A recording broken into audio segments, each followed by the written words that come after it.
I'm Miss Don't Watch. This is my review for The Creator. If you haven't already, please smash the subscribe button and click on that bell so you can notify for future videos. And be sure to give this video a thumbs up. And yes, after checking out The Creator in the theaters opening weekend, I gotta say, this movie was actually pretty damn good. Now, I'm not gonna sit here and say this is like my most favorite movie I've ever seen ever, but I have to say this is probably in my top 5 for the year. I mean, this thing was beautifully shot.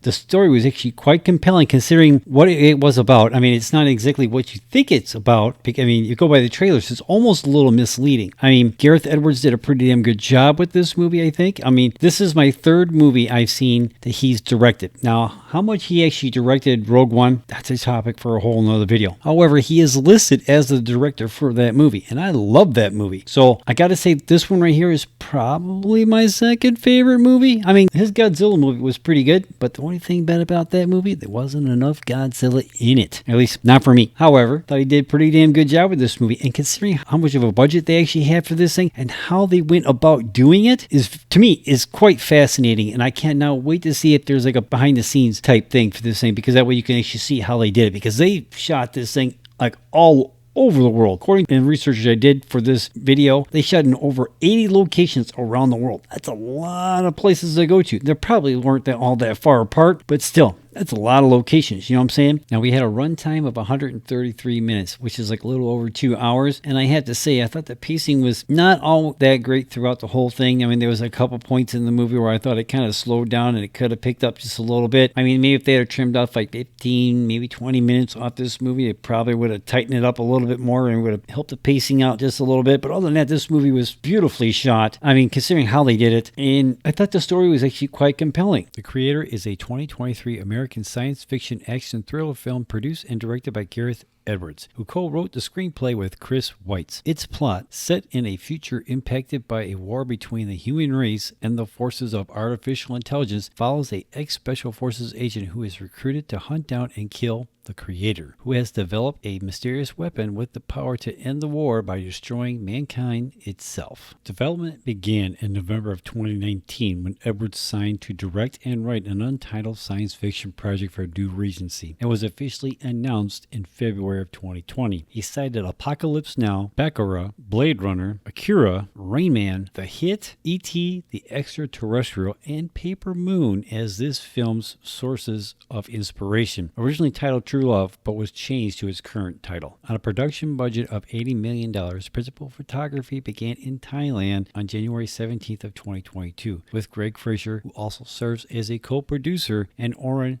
Sofer serving as cinematographers, with COVID-19 safety precautions in place. To give the film a feel of classic Hollywood epics such as Ben-Hur from 1959, the filmmakers opted to shoot the film in the 2.76 by 1 extra wide aspect ratio. Also, in light of the budget, the filmmakers utilized guerrilla filmmaking methods by having very few crew members and natural lighting on set for select on-location scenes and limited sound recording, rather than build sets or rely exclusively on digital methods such as green screen or screencraft. The production found it more cost-effective to pay to send a small crew to film in 80 locations around the world, which came closest to matching the desired sci-fi look. Then, only once the film had finalized the edit would the visual effects be layered into the image. Using this method for visual effects, Edwards estimated the production spent only $80 million on a project which would have typically cost $300 million. Filming wrapped on May 30th of 2022. The Creator premiered at Fantastic Fest in Austin, Texas on September 26th of 2023 and was released in the United States on September 29th of 2023 by 20th Century Studios, making it one of the first films to be released following the end of the 2023 Writers Guild of America strike. The film has received generally positive reviews from the critics and fans, with many praising its visual effects, direction, performances, and its approach to the subject matter.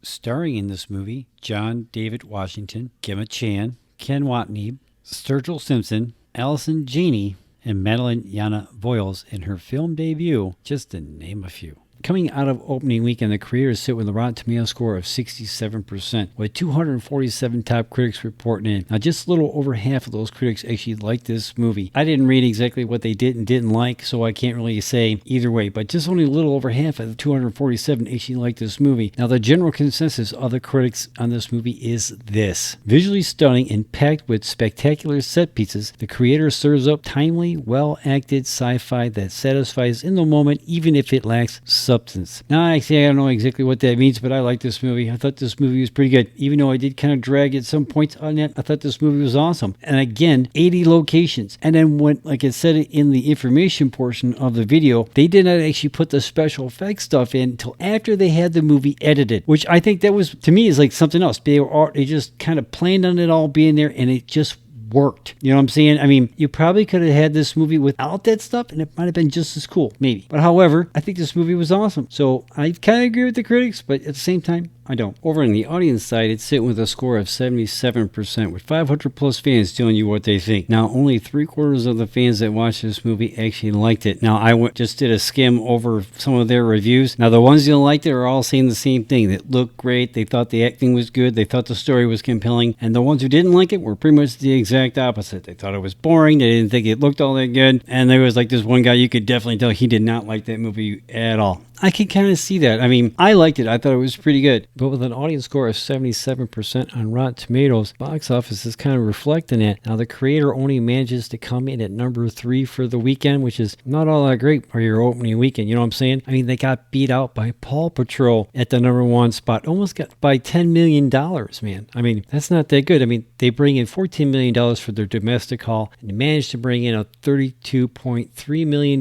once you include the international for their worldwide box office, which is not all that great. I mean, it's almost half the budget for this movie. Now, I think it's going to have to make at least like 160 or a little bit more just to break even on this. I mean, they do luck out by having a small budget. So by having that, they don't have to make as much. But nowadays, for the most part, anybody who wants to see new movies that come out for the weekend, they usually go within the first week or two. If the movie doesn't like become like not big, huge number 1 success its opening weekend, chances are if people going to see it the second weekend are kind of like not all that great, unless it gets a really positive word of mouth. But a $14 million domestic box office, I don't think there's going to be a whole lot of people rushing out to go see this movie. I mean, I kind of hope they do. I think this movie's pretty good. I'm hoping it actually eventually makes money, but just have to wait and see. You know what I'm saying? So, I mean, I thought the story for this movie was actually pretty good. Now, if you go strictly by the trailer, you think this movie is your typical AI versus human movie, but actually it's not. I mean, not compared to like all the other AI movies that we got in the past, like the Terminator franchise, the Matrix franchise, Oblivion with Tom Cruise, Virus with Jamie Lee Curtis and Donald Sutherland, 2001 A Space Odyssey, and the 1983 classic with Matthew Broderick, War Games. Love that movie. And of course, Tron. I mean, just to name a few, right? I mean, and mostly in all those other movies, AI is bad. But in this movie, even though it says in the trailer, AI was the one that dropped the nuclear bomb on Los Angeles, if you listen to the dialogue in the movie, according to some of the characters, it wasn't their fault. It was a human coding error that actually did that, not them. So then like the Americans kind of like, and the rest of the Western world kind of overreacted and just totally try to get rid of all AI, which I could see happening. You know what I'm saying? Like, without a doubt, I'm surprised it's not happening now, to be quite honest with you, but it hasn't really gotten that far yet. You know what I'm saying? But the AI in this movie is technically not the bad guy. I mean, I don't know, I guess it all depends on your point of view, but it seems like to me like the Americans were pretty much like they were causing more trouble, you know, thinking that, you know, if they didn't get rid of AI, it was going to be an extinction because they, you know, again, it was coding error and not the actual AI. But then I saw somebody sitting there saying like the AI was like considering to make themselves like religious figures and stuff like that. I'm like, I didn't get that at all. I don't know where you get that. I mean, maybe it's just me, but I didn't get that at all while watching this movie. You know what I'm saying? Now, I thought that John David Washington did an awesome job in this movie, and I'll be quite honest with you, up until like maybe like last week, I didn't know his dad was Denzel Washington. So I didn't see him in anything else, and if I have, I didn't know it. But in this movie,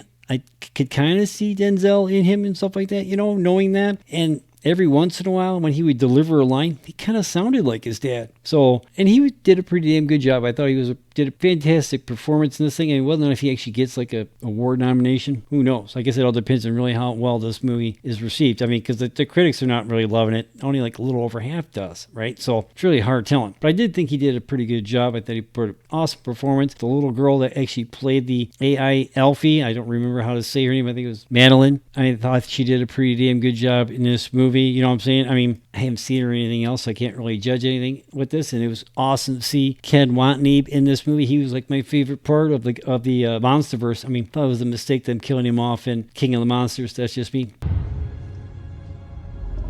사라바.